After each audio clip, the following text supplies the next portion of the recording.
विधायक मदन कौशिक ने कांग्रेस के घोषणा पत्र पर सवाल खड़े करते हुए आरोप लगाया कि कांग्रेस तुष्टीकरण की राजनीति कर रही है। मध्य हरिद्वार स्थित एक होटल में प्रेस कॉन्फ्रेंस के दौरान पूर्व भाजपा प्रदेश अध्यक्ष एवं नगर विधायक मदन कौशिक ने कहा कि कांग्रेस के घोषणा पत्र में अल्पसंख्यकों को अधिक अधिकार देने की बात कही गई है। कांग्रेस के घोषणा पत्र में बहुसंख्यकवाद का कोई जिक्र नहीं है। कांग्रेस का घोषणा पत्र पर पूरी तरह तुष्टीकरण की राजनीति पर आधारित है। उन्होंने आरोप लगाया कि कांग्रेस सामाजिक विभाजन का प्रयास कर रही है। अल्पसंख्यकों को केंद्र में रखकर नीति और योजनाएं बनाने की बात की गई है। मदन कौशिक ने आरोप लगाया कि कांग्रेस धर्म के आधार पर वातावरण बनाना चाहती है। कांग्रेस को स्पष्ट करना चाहिए कि वह अपनी घोषणाओं को किस प्रकार लागू करेगी। सामाजिक आर्थिक सर्वेक्षण का आधार क्या होगा? क्या धर्म के आधार पर आरक्षण लागू किया जाएगा? कांग्रेस को बताना चाहिए कि क्या उसकी नजर महिलाओं के मंगलसूत्र पर भी है।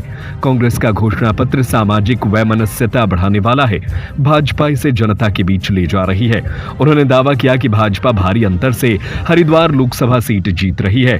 प्रेस वार्ता में भाजपा जिलाध्यक्ष संदीप गोयल, जिला उपाध्यक्ष विकास तिवारी भी मौजूद रहे।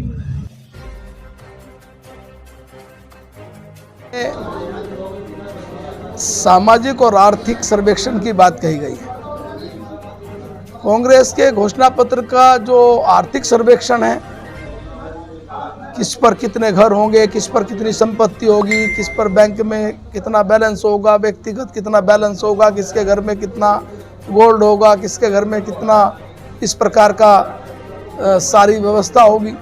कांग्रेस ने इसे कहा कि हम इसको कराएंगे। अब कांग्रेस ने यह स्पष्ट नहीं किया कि आखिर आपने 60 के दशक में भी इस प्रकार के कानून की तरफ बढ़े थे। आपने कहा था कि जितना पैसा जिसके पास होगा 18% उसको बैंक में जमा करा के रखना पड़ेगा। आज आप ये आर्थिक सर्वेक्षण की बात अचानक ही लेकर आते हैं, तो ये आर्थिक सर्वेक्षण आप करा के क्या करेंगे? क्या आप जिसके पास 2 घर हैं 1 घर लेंगे क्या? आप क्या गाँव में शहर में रहने वाली हमारी माताएं बहनों जिनके पास व्यक्तिगत रूप से शादी के समय गोल्ड होता है, क्या उस पर आपकी नज़र है क्या? आप आखिर करना क्या चाहते हो? कौन से आर्थिक सर्वेक्षण आप इस रूप में लाना चाहते हैं? आपने कहा कि हम जो आरक्षण की सीमा है उसको समाप्त करके बढ़ाएंगे। आप बढ़ाएंगे तो किसके लिए बढ़ाएंगे? SC ST OBC के लिए आपने स्पष्ट किया है इतने % हैं, तो तब क्या अल्पसंख्यकों के लिए आप धर्म के आधार पर आरक्षण लागू करेंगे क्या? आपने पहले भी इसका प्रयास किया है, राज्यों में भी किया है और देश में भी आपने अपने एजेंडे में रखा है। आपके पूर्व प्रधानमंत्री इस चीज को स्पष्ट कर चुके हैं कि देश के संसाधनों पर पहला अधिकार मुस्लिमों का है।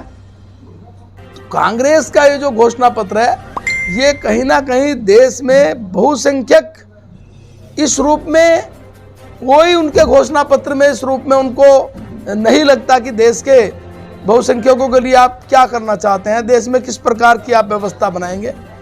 तो इस घोषणा पत्र के बारे में जो वास्तव में देश के लिए, देश की व्यवस्था के लिए एक देश के अंदर वैमनस्य जैसा पैदा करना, इस प्रकार की दिशा में आप बढ़ाने का आपका घोषणा पत्र है। हम आपके इस घोषणा पत्र को जनता के सामने ले जाकर कि आप देश में किस प्रकार वातावरण बना रहे हैं, आप कांग्रेस के उस नीतियों को हम रखने का काम कर रहे हैं। आर्थिक बात या मंगलसूत्र की बात, सोने की बात तो कहीं नहीं। देखिए, उन्होंने कहा कि हम आर्थिक रूप से सर्वेक्षण कराएंगे। अब सर्वेक्षण कराने के बाद आपने जैसा 60 के दशक में भी इस प्रकार का एक कानून बना के लाए थे, उसमें आपने कहा जिसके पास जितने पैसे 18% बैंक में जमा करो।